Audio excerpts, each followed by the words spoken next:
Hello student, कैसे हैं आप लोग। आज हमारा रिलेशन टॉपिक की थर्ड क्लास है। इससे स्टार्टिंग की दो क्लासों के अंदर मैं इंट्रो दे चुका हूं और हमने दो क्वेश्चन पे क्या कर लिया है, डिस्कस कर लिया है। आज हम फर्दर दो क्वेश्चन पे डिस्कस करेंगे और क्वेश्चन नंबर हमारा जो थर्ड है वो क्या कहता है, show that relation are defined in set A कोई सेट है और जो आर है वो क्या है, उसका रिलेशन है। और ए के पास क्या है, ऑल ट्रायंगल्स, ए के पास सारे टाइप के ट्रायंगल है और उससे हम क्या बना रहे हैं, आर का क्या बना रहे हैं, रिलेशन बना रहे हैं। और रिलेशन कैसे बनेगा, T1, T2 ऑर्डर पेयर के रूप में बनेगा such that T1 is similar क्या, T2। तो आपको वेरीफाई करना है क्या है, ये इक्विवेलेंस है। तो ये फर्स्ट पार्ट हो गया। उसके बाद सेकंड पार्ट हमें और वेरीफाई करना है, इस पर हम बाद में बात करेंगे। तो पहले हम बात करते हैं किसकी, पार्ट 1 की।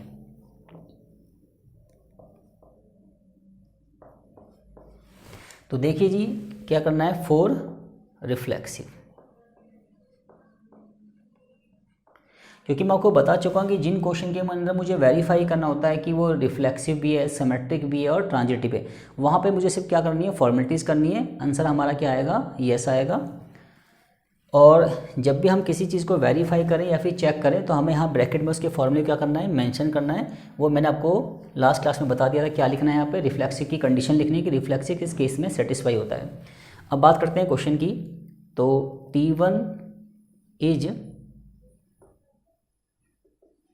सिमिलर T2, T1 T2 के क्या है, सिमिलर है।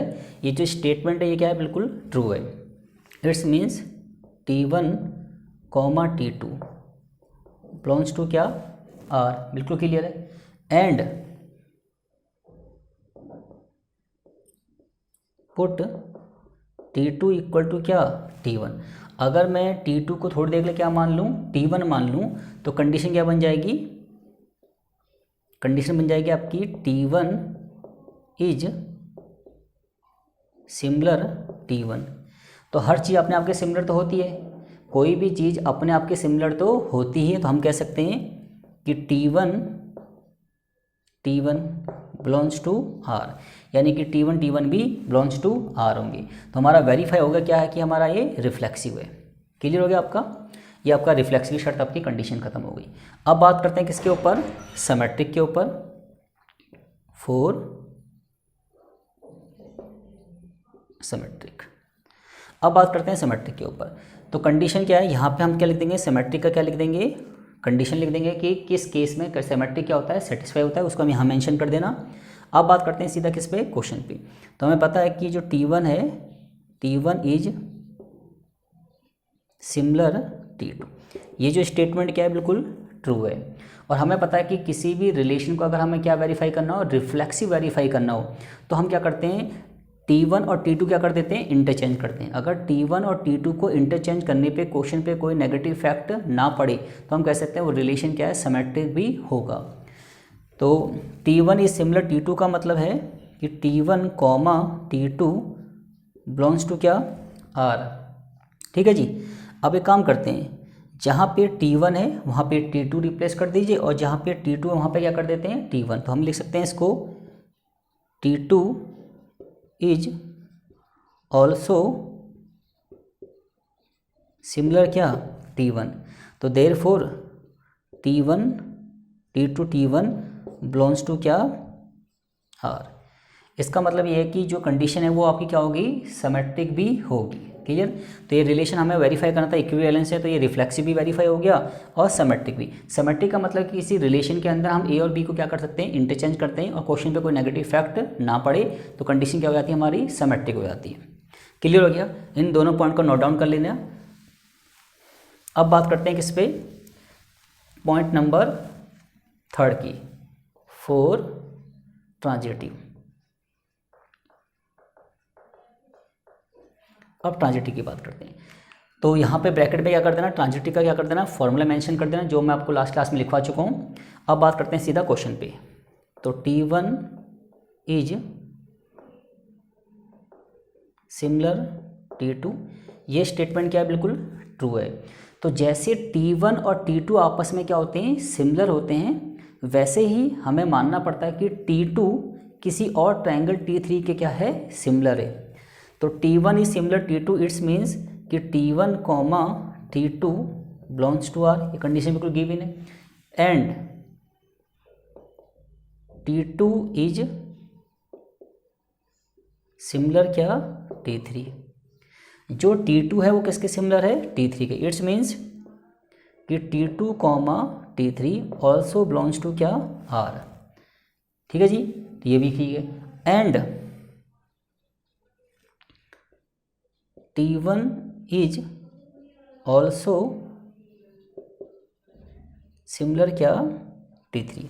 तो देखिए जी, जब T1 T2 के सिमिलर है, T2 T3 के सिमिलर है, तो कंपेयर करने पे T1 जो है वो T3 के सिमिलर भी होगा। तो हम कह सकते हैं कि T1 इज ऑल्सो सिमिलर क्या, T3। इट्स मीन्स कि T1 कॉमा T3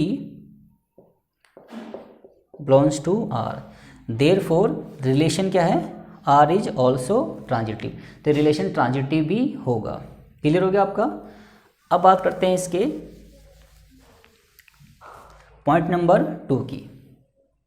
इसका जो सेकंड पार्ट है उस पर बात करते हैं।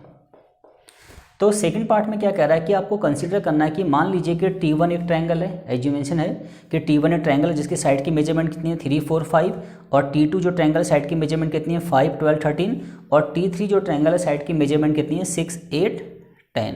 तो कह रहा है which triangle among T1, T2, T3 are related, कौन से आपस में रिलेटेड है। तो वन बाय वन बात करते हैं। सबसे पहले बात करते हैं कि T1 एंड किसकी बात करते हैं, T2 की। फिर बात करते हैं T2 एंड किसकी, T3 की। और फिर बात करते हैं हम किसकी, T1 एंड T3। तो हम सब में कंपेयर करते हैं इंडिविजुअल। तो मुझे पता है कि दो ट्रायंगल की, जहाँ तक मैं बात जानता हूँ, दो ट्रायंगल सिमिलर तब होते हैं जब उनकी क्रॉसपोंडिंग साइड की रेशियो क्या होती है, इक्वल होती है। अगर दो ट्रायंगलों में उनकी क्रॉसपोंडिंग साइड की रेशियो इक्वल है तो वो ट्रायंगल आपस में क्या होते हैं, सिमिलर होते हैं। तो हम कंपेयर करते हैं।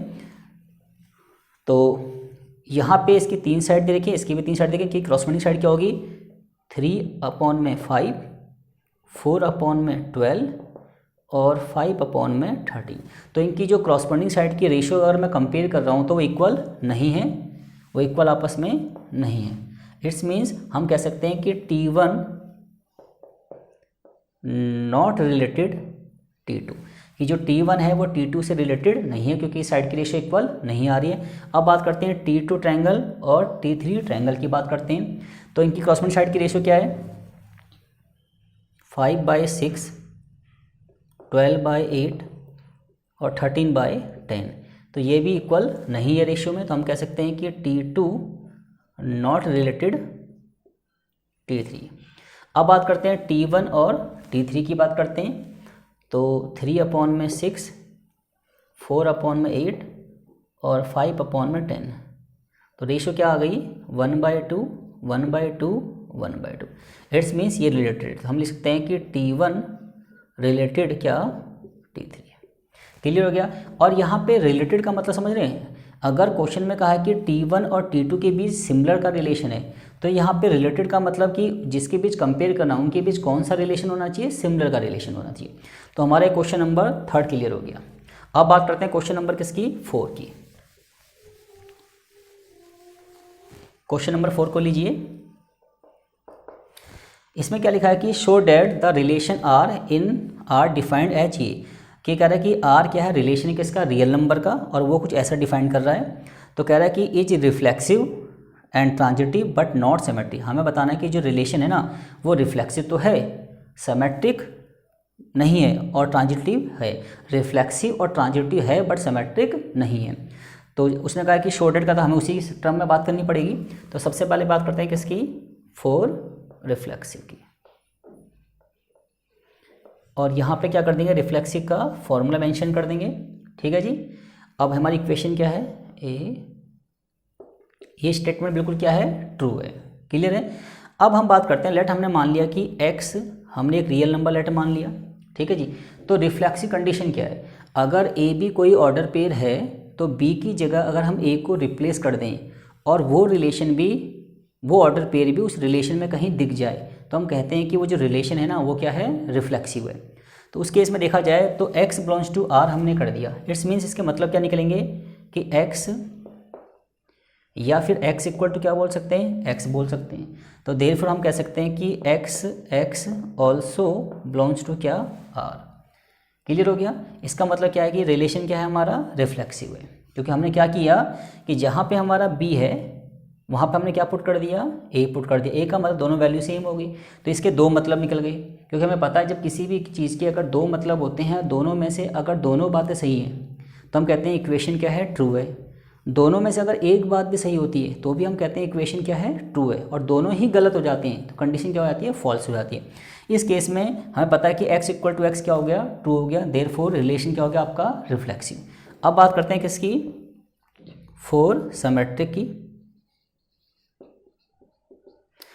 अब सिमेट्रिक की बात करते हैं। हमें पता है कि कंडीशन क्या दे रखी है, ये कंडीशन बिल्कुल क्या है, ट्रू है। और यहाँ पे क्या मेंशन कर देंगे, सिमेट्रिक का फॉर्मूला, मतलब सिमेट्रिक की जो कंडीशन में लिखवाई थी वो यहाँ पे वेरी पुट कर देना आप। अब बात करते हैं किसके लिए, सिमेट्रिक के लिए। तो ये कंडीशन हमें दे रखी है। मान लीजिए कि हमें वेरीफाई करना है सिमेट्रिक। सिमेट्रिक का मीनिंग क्या होता है कि अगर हम ए और बी कोई ऑर्डर पेयर है, किसी रिलेशन में बिलोंग्स टू है, और अगर मैं उनको इंटरचेंज कर दूं और वो वाला ऑर्डर पेयर भी उस रिलेशन में कहीं ना कहीं क्या हो जाए, बिलोंग्स टू हो जाए, तो इट्स मीन्स वो जो रिलेशन है वो सिमेट्रिक होगा। तो चेक करते हैं। मान लीजिए मैंने 1 2 बिलोंग्स टू क्या मान लिया, आर। 1 2 दो रियल नंबर मान लिए, क्लियर है, ये मान लिया, और बिलोंग्स टू क्या है, आर है। तो मान लो 1 का मतलब ए मान लिया और बी का मतलब क्या मान लिया, 2। तो अगर मैं यहाँ पे वैल्यू पुट करूँ तो कंडीशन क्या हो रही है मेरी, सेटिस्फाई हो रही है, क्योंकि इसके दो मतलब है और 2 क्या है, 1 से ग्रेटर। तो कंडीशन क्या होगी, सेटिस्फाई। तो हम कह सकते हैं कि 1 2 बिलोंग्स टू आर, क्लियर है। बट अगर हम इसको अब ऐसे कर दें, क्योंकि मुझे पता है सिमेट्रिक का मतलब क्या होता है, इंटरचेंज होता है। तो जहाँ पे 2 है वहाँ पे 1 आ जाए, और जहाँ पे 1 है वहाँ क्या आ जाए, 2। तो क्या ये कंडीशन सेटिस्फाई होगी, ये कंडीशन सेटिस्फाई नहीं होगी। तो हम कह सकते हैं कि 2 1 does not belongs to R, क्योंकि सिमेट्रिक का मतलब क्या होता है कि ए और बी को क्या करना होता है, इंटरचेंज करना पड़ता है। अगर कंडीशन सेटिस्फाई होती है तो हम कहते हैं वो क्या है, सिमेट्रिक है। तो इस हिसाब से ये जो इक्वेशन है वो सिमेट्रिक नहीं है। अब बात करते हैं पॉइंट नंबर किसकी, थर्ड की। थर्ड पॉइंट क्या है हमारा, फॉर ट्रांजिटिव। तो हमें कंडीशन क्या दे रखी है, ये कंडीशन तो बिल्कुल ट्रू है। और यहाँ पे आप क्या करेंगे, ट्रांजिटिव की कंडीशन यहाँ पे पुट कर देना, जिससे वेरीफाई होता है कि ये कंडीशन क्या है, ट्रांजिटिव है। अब बात करते हैं क्वेश्चन करते कैसे। ये हमने लिख लिया यहाँ पे, लेट मान लीजिए थोड़ी देर के लिए x y and z belongs to r, मैंने मान लिया, ठीक है जी। तो हम मान लेते हैं कि जैसे x y belongs to r, case first, क्योंकि जो रिलेशन a और b में होता है वही रिलेशन अगर b और c में हो, और कंपेयर करने पे वही रिलेशन अगर a और c में भी हो, तो हम कहते हैं वो रिलेशन क्या है हमारा, ट्रांजिटिव है, क्लियर है। तो x y belongs to r, it's means x ये y, कंडीशन ये बिल्कुल ट्रू है। सेम ऐसे हम मान लेते हैं y z belongs to r, तो इट्स मीन्स क्या आएगा, y यहाँ आएगा और z यहाँ, ये कंडीशन भी क्या है, ट्रू है। एंड कंपेयर करने पे देखिए जरा, X Z belongs to R, और यहाँ x आ जाएगा, यहाँ पे क्या आएगा, z। ये कंडीशन ट्रू है क्या, यस ट्रू है, क्योंकि देखो y x से ग्रेटर है, z y से ग्रेटर है, और z x से भी क्या होगा, ग्रेटर होगा। देयरफॉर जो हमारा r इज ट्रांजिटिव। तो हम कह सकते हैं जो रिलेशन है वो क्या है, ट्रांजिटिव भी होगा। तो